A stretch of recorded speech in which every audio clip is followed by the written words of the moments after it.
The question in which we are dealing is asking us, a food packet is dropped from a plane going at an altitude of 100 meter. What is the path of the packet as seen from the plane? What is the path as seen from the ground? If someone asks what is the actual path, what will be your answer? तो इसमें मैं एक concept हर बार पढ़ाता हूँ कि अगर कोई चीज़ moving object से अगर फेंका जाए तो वो उसी मूविंग ऑब्जेक्ट का स्पीड एक्वायर कर लेता है. तो जैसे फॉर एग्जांपल अगर मैं किसी कार में बैठा हूँ and the car is moving with 40 kilometre per our, तो मेरा पूरे बॉडी पार्ट का सबका स्पीड 40 किलोमीटर पर आवर रहेगा ना, स्पीड ऑफ द कार के साथ साथ. वरना मैं कहीं पीछे रह जाऊंगा, गाड़ी आगे चला जाएगा. तो अगर मैं किसी मूविंग कार से अगर एक कॉइन को ऐसे पकड़ करके मैं मान लो विंडो के बाहर अपना हाथ निकाल लेता हूँ, तो what is the speed of coin now? तो speed of coin is 40 kilometre per hour because it is going with the car in the forward direction. तो अगर मैं इस कार से अगर एक कॉइन को ड्रॉप कर देता हूँ इन माई रेफरेंस फ्रेम, तो अकॉर्डिंग टू मी मैंने उसको जीरो वेलोसिटी दिया है अलोंग वाई एक्सिस, जो कि बात सही भी है. But along x axis it will attain the velocity of the speed of the car, जो कि ओरिजिनली 40 किलोमीटर पर आवर है. तो ये सेम बात if we apply for this particular question, जहाँ से प्लेन से एक फूड पैकेट ड्रॉप किया जा रहा है या प्लेन से बॉम्ब ड्रॉप किया जा रहा है, अगर ऐसा टाइप का अगर एक क्वेश्चन रहता है तो अपने बोलते हैं द फूड पैकेट और the bomb drop from the plane will acquire the speed of the plane.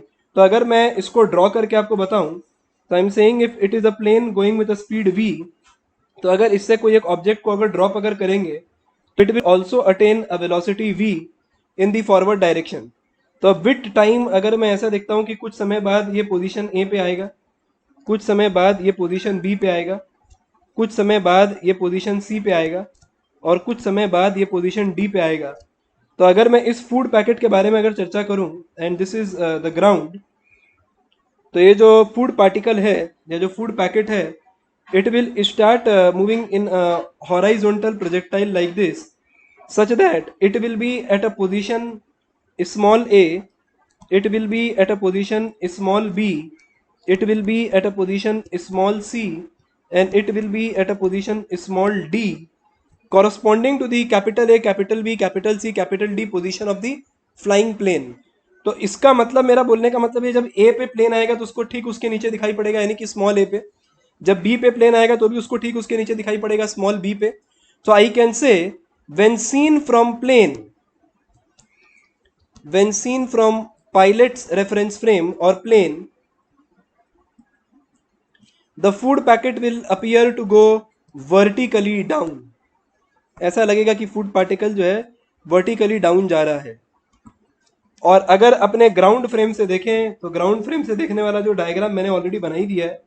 तो अगर कोई ग्राउंड फ्रेम से देखेगा तो उसको जो है वो एक हॉराइजॉन्टल प्रोजेक्टाइल के फॉर्म में दिखेगा, जो ऑलरेडी स्क्रीन पे तुमको दिख रहा होगा, ग्रीन कलर का एक प्रोजेक्टाइल बन गया है. So it will follow a horizontal projectile path when seen from ground. So and then it is asked what is the actual path. देखो, एक्चुअल पाथ बोल करके कुछ नहीं होता है. whenever we study kinematics, we starting में अपने define कर देते हैं कि rest and motion are relative terms. Motion ही एक रिलेटिव टर्म है. So there is nothing called as actual path. It is always with respect to the observer. So this is how you answer this kind of a problem.